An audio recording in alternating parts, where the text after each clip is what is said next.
So let's try it from a smarter approach. You're still working in a crayon factory. There's still a problem in determining the quality of the shades of pink because a lot of them are so similar, but they have different crayon names. So you come in as a new employee and you say, hey, what about this? What if every day of the week we dedicated ourselves to multiple different colors? Okay. So on Monday, we have a run of blues and a run of greens and a run of reds and a run of pinks, but only one shade of each individual hue. Where's the problem? Where's the challenge? I'm giving you a second to think about it. Because if you're like me, you are screaming at your phone, screen, computer right now and saying, okay, that's very nice that you have an idea, but you are probably a lowly factory worker.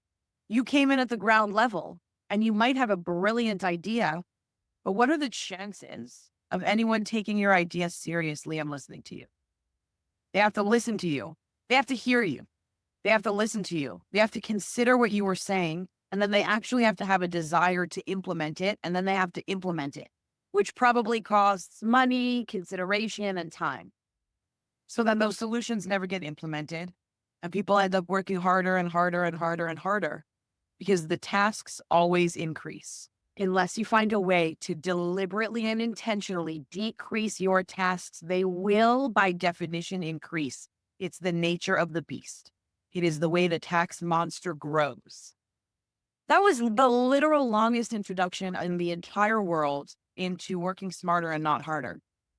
But that concept is so infuriating to me because when we think we're working smart, we're really just working hard.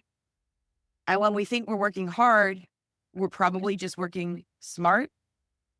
And that leads to a disconnect between the productivity of what I'm doing, the amount of effort that it feels like it's taking me, and how that impacts on my self worth as a person.